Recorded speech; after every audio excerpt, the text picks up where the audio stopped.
کابل میں طالبان کے برسر اقتدار آنے کے باوجود بلوچستان اور خیبر پختونخوا میں دہشت گرد کارروائیوں کا سلسلہ کیوں جاری ہے؟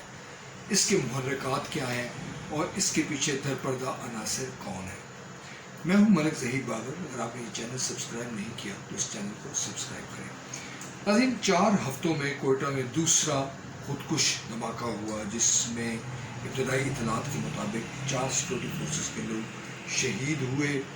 18 زخمی ہوئے، جن 18 میں 16 سیکورٹی فورسز کے لوگ بتائے جا رہے ہیں۔ ناظرین، یہ ہزار گنجی کا علاقہ ہے اور سونا خان تھانہ کے ایریا میں ایک خودکش حملہ آور نے سیکورٹی فورسز کو نشانہ بنایا۔ حالیہ دنوں میں بلوچستان میں پے در پے ایسے واقعات ہو رہے ہیں جو اس بات کی نشاندہی کر رہے ہیں کہ کالعدم تحریک طالبان پاکستان ہو یا پھر بلوچستان کی دیگر کالعدم تنظیمیں، وہ متحرک ہو چکی ہیں۔ آپ کو یاد ہوگا کہ پاکستان کا طویل عرصے سے افغان حکومت سے یہی مطالبہ چلا آ رہا تھا کہ وہ اپنی سرزمین کو پاکستان کے خلاف استعمال نہیں کرنے دیں گے۔ یقیناً طالبان بھی بلند و بانگ دعوے کر رہے ہیں اور بارہا پاکستان کو یہ یقین دہانی کروا رہے ہیں کہ کسی طور پر ان کی سرزمین استعمال پاکستان کے خلاف نہیں ہوگی، مگر زمینی حقائق تاحال اس کی تصدیق نہیں کر رہے۔ بعض تجزیہ نگار یہ رائے رکھتے ہیں کہ طالبان کا کالعدم تحریک پاکستان طالبان کے حوالے سے جو رویہ ہے یا جو پالیسی ہے، اس میں ابہام پایا جاتا ہے۔ یوں یہ یقین کرنا مشکل ہے کہ افغان طالبان برسر اقتدار آنے کے بعد جب ان کی حکومت مستحکم بھی ہو جائے گی تو وہ کسی طور پر تحریک طالبان پاکستان کو لگام دینے کی کوشش کریں گے۔ یہ بات بھی فراموش نہیں کرنی چاہیے کہ جب سے طالبان نے کامیابیاں حاصل کی ہیں افغانستان میں، اس وقت سے کالعدم تحریک طالبان متحرک ہوئی ہے اور کالعدم تحریک طالبان نے حوصلہ پکڑا ہے۔ ناظرین، معاملہ خیبر پختونخوا تک میں محدود نہیں ہے، بلکہ بلوچستان کے میں بھی ایسے واقعات ہو رہے ہیں اور خیبر پختونخوا کے علاقے بنوں میں بھی ایسی کارروائیاں ہوئی ہیں جو کالعدم تحریک پاکستان طالبان کے جو لوگ ہیں انہوں نے ان کی ذمہ داریوں کو قبول کیا ہے۔ سوال یہ ہے کہ اب پاکستان کے پاس کیا آپشن ہے؟ کیا یہ بات سمجھ لی جائے کہ ایک بار پھر بھارت نے کھیل اپنے ہاتھ میں لینے کی کوشش شروع کر دی ہے اور طالبان اندر ایسے عناصر سے میل ملاپ بڑھا دیا ہے جو پاکستان کے خلاف کارروائیاں کرنے کے حوالے سے متحرک رہتے ہیں، یا ان کے کچھ سورسز موجود ہیں جو پاکستان میں سیکورٹی فورسز کو نشانہ بناتے ہیں۔ ہمارے لیے یہ یقیناً سوچ و بچار کا مقام ہے کہ آخر کس طرح سے اس معاملے پر قابو پایا جائے۔ اشرف غنی حکومت اگر پاکستان مخالف سمجھی جاتی تھی یا تھی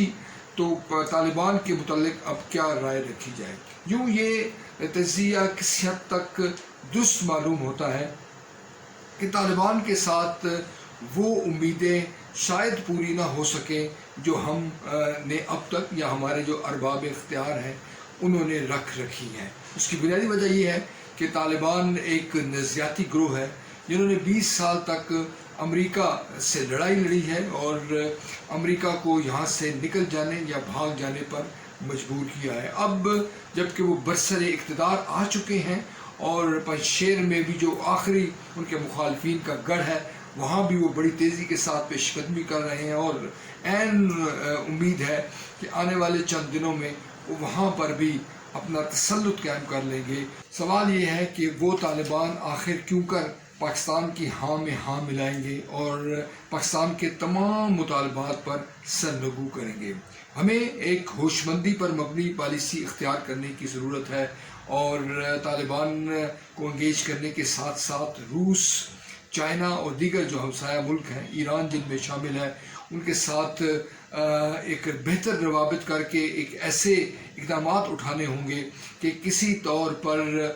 پاکستان ایک بار پھر جنگ و جدل کا نشانہ نہ بنے، یہاں پر کشت و خون کا بازار گرم نہ ہو اور خودکش حملوں کا جو سلسلہ اس وقت ہمیں شروع ہوتا ہوا نظر آ رہا ہے وہ کسی نہ کسی حد تک اس کا نہ صرف خاتمہ ہو بلکہ مستقبل میں یہ واقعات یقینی طور پر نہ ہوں۔ اپوزیشن اور حکومت کے جو تعلقات ہیں وہ یقیناً اس ضمن میں کلیدی کردار ادا کر سکتے ہیں، مگر اب تک کی یہ صورتحال ہے کہ حکومت اور اپوزیشن میں جو تناؤ کی سی کیفیت ہے وہ بدستور موجود ہے۔ افسوس کے ساتھ یہ کہنا پڑتا ہے کہ جو قومی ایشوز ہیں اس پر بھی ہمارے جو اہل سیاست ہے وہ اپنی ذمہ داری